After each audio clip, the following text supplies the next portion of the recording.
Okay, everyone, let's get our Bhagavad Gita on. It is, we are at chapter 5. Oh, that's weird. We are at chapter 5 in the Bhagavad Gita. And so, traditionally, the titles of the chapters tell you sort of what each chapter is about. And so, the first chapter was Arjuna's, usually it's titled something like Arjuna's Despair or Arjuna's Despondency. And it's Arjuna um, seeing the armies and just resolving not to fight for go back and you can find out for yourself why. Chapter two is can be titled any number. It's sort of like a call to yoga. It's Krishna calling Arjuna to practice yoga. And again, yoga not being stretches, not being poses, but being the process, the process by which we find union, and that union with is whatever is meaningful to you. For me, it's like union with God, but it's union with whatever. It's that process of becoming united with whatever that ground of our being is. Or you could just, quite frankly, I guess you just get away with just finding that sense of oneness, that sense of oneness with it, because we all sort of know what that means. That's sort of in our culture, being one with everything. That sort of peace and that serenity that comes just with like that sense of being one with everything. And so Arjuna is clearly not that. Krishna says, "Hey, do yoga, and you will find that." And then he starts going through, actually starts going describing different yogas, because chapter 3 is karma yoga, the union, the oneness through our actions. Karma yoga, how do we act in a way that sort of creates that oneness. Last chapter, chapter 4, was jnana yoga, which is the yoga of knowledge or the yoga of wisdom or the yoga of contemplation. It's do how do we use our head, sort of. How do we know? How do we consider our, how do we use our minds, I guess, to find that sense of oneness. And today, chapter 5 is sannyasa yoga, which is the yoga of renunciation. And I'll let Krishna explain that, because there's a lot of ways we can go with that. Uh, Including the traditional understanding of renunciation is where you give up your home, you give up your possessions, you give up whatever, and maybe go live in the woods or something like that. The sannyasa yoga in the New Testament is where Jesus tells the rich young guy to, if you want to be perfect, go sell all that you have and give that money to the poor, and then come follow me and be my disciple. Sannyasa yoga, the yoga of renunciation. The next chapter, by the way, chapter 6, is dhyana yoga, which is the yoga of meditation. How do we use meditation to find that sort of oneness? Now, the question you may be having, since we're in chapter 5, and I told you even where we're going in chapter 6, we had karma, yoga of action, yoga of knowledge. Today we're doing yoga of renunciation. Next week, or next time we do this, probably next week, maybe we'll do it sooner, is the yoga of meditation. And there will be, maybe other yogas that pop up. Um, you may be tempted to ask, because Arjuna actually asked it back, I think, in chapter 3, well, which is it? Which yoga do we do? And I think the answer is a very definite yes. Which do I do? Karma yoga? Do I do sannyasa yoga? Do I do jnana yoga? Do I do dhyana yoga? Do I do bhakti yoga? What yoga do I do? Yes, they're all a part of it. It's all a part of the oneness.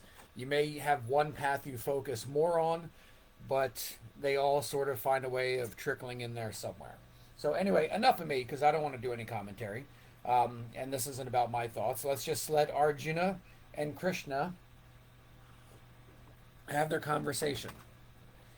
Actually, I will do one last piece of commentary, because you can look at this conversation between Arjuna and Krishna as, you know, student and teacher. Arjuna, the student or the disciple, Krishna, the teacher, the master. You can look at it as human and God, Arjuna, the human, Krishna, the God. You can look at it as the conversation within the self, that Arjuna is sort of like our finite self, our bodies, our minds, our thoughts, our feelings, the things that we think are us that aren't because they die, and the part that is us continues. And so it's a conversation between the house of cards that's us. It's a conversation, let's say, between RJ, who RJ, quite frankly, is just an idea that I have. And it's an idea that some of you have. And your idea may not even match up with my idea, right? But this idea I have that I'm this thing called RJ, and I have a body, and I have thoughts, and I have feelings, and I have a house, and I have all these things, but they all go away sooner or later. So it's a temporary thing, this house of cards. Sooner or later, the wind of death will blow, and this house of cards will be knocked down. And there is the RJ who is continuing, the true self, the capital S self. So this, you can look at this at the conversation between Arjuna and Krishna as the conversation between, say, my ego and my soul, or my temporary self with my eternal self, right? So whatever, you can look at this any number of ways, or you could just look at it as a cute little story that's in the middle of this huge epic. I think it's the biggest epic in human history, the Mahabharata. Mahabharata, depending on how you want to pronounce it. Growing up, we always just called it the Mahabharata. Anyway, so chapter 5. And Iswaran titles chapter 5 Renounce and Rejoice, which is a phrase that Gandhi used to use. And Iswaran apparently knew Gandhi. I don't know if he considered himself to be like a disciple of Gandhi, but he knew Gandhi and he was highly influenced by Gandhi. And so he carries Gandhi, one of Gandhi's favorite phrases, renounce and rejoice, as the title of chapter 5 for Sannyasa Yoga, the yoga of renunciation. So Arjuna is going to start off. He says, O Krishna, you have recommended both the path of selfless action and sannyasa, the path of renunciation of action. Tell me definitely which is better. Hey, he's asking the question I said you may want to ask, right? Well, which yoga do we do? Let's see how Krishna answers this. Both renunciation of action and the selfless performance of action lead to the supreme goal, but the path of action is better than renunciation. Those who have attained perfect renunciation are free from any sense of duality. They are unaffected by likes and dislikes, Arjuna, and are free from the bondage of self-will. The immature think that knowledge and action are different, but the wise see them as the same. The person who is established in one path will attain the rewards of both. The goal of knowledge and the goal of service are the same. Those who fail to see this are blind. Perfect renunciation is difficult to attain without performing action, but the wise, following the path of selfless service, quickly reach Brahman.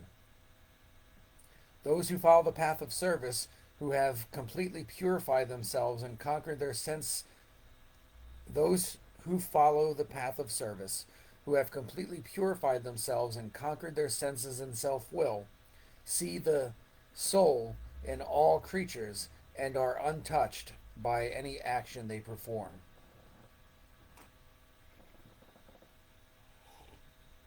Those who know this truth, whose consciousness is unified, think always, I am not the doer. While seeing or hearing, touching or smelling, eating, moving about or sleeping, breathing or speaking, letting go or holding on, even opening or closing the eyes, they understand that these are only the movements of the senses among sense objects.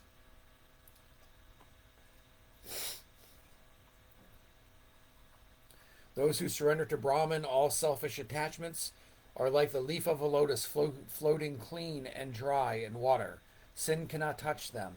Renouncing their selfish attachments, those who follow the path of service work with body, senses, and mind for the sake of purification. Those whose consciousness is unified abandon all attachment to the results of action and attain supreme peace. I'm going to read that sentence again. Those whose consciousness is unified abandon all attachment to the results of action and attain supreme peace. But those whose desires are fragmented, who are selfishly attached to the results of their work, are bound in everything they do. And remember, that's basically summarizing his whole chapter on karma yoga. You have a right to the actions, but you don't have a right to the fruit of the actions. If you're caught up in the fruit, you're bound to the karma. Those who renounce attachment in all their deeds live content in the city of 9 gates, which is the body, as its master. They are not driven to act, nor do they involve others in action. Neither the sense of acting nor actions, nor the connection of cause and effect comes from the Lord of this world. These three arise from nature. The Lord does not partake in the good and evil deeds of any person. Judgment is clouded when wisdom is obscured by ignorance. But ignorance is destroyed by knowledge of the self, of the soul within. The light of this knowledge shines like the sun, revealing the supreme Brahman. Those who cast off sin through this knowledge, absorbed in the Lord and established in him as their one goal and refuge, are not reborn as separate creatures. Those who possess this wisdom have equal regard for all. They see the same soul in the spiritual aspirant and in the outcast, in the elephant, a cow, and a dog. Such people have mastered life. With even mind, they rest in Brahman, who is perfect and is everywhere the same. And since I butchered that, I'm doing that one again.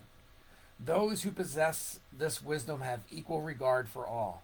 They see the same soul in a spiritual aspirant and in an outcast, in an elephant, a cow, and a dog. Such people have mastered life. With even mind, they rest in Brahman, who is perfect and is everywhere the same. They are not elated by good fortune nor depressed by bad. With mind established in Brahman, they are free from delusion. Not dependent on any external support, they realize the joy of spiritual awareness. With consciousness unified through meditation, they live in abiding joy. Pleasures conceived in the world of the senses have a beginning and an end and give birth to misery, Arjuna. The wise do not look for happiness in them.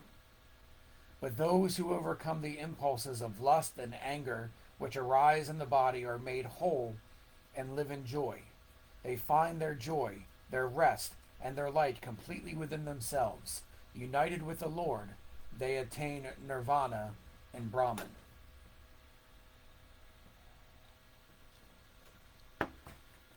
Healed of their sins and conflicts, working for the good of all beings, the holy sages attain nirvana in Brahman, free from anger and selfish desire. Unified in mind, those who follow the path of yoga and realize the soul are established forever in that supreme state.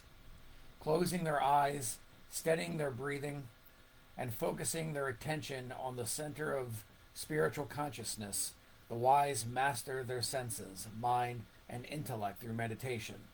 Self-realization is their only goal. Freed from selfish desire, fear, and anger, they live in freedom always. Knowing me as the friend of all creatures, the Lord of the universe, the end of all offerings and all spiritual disciplines, they attain eternal peace.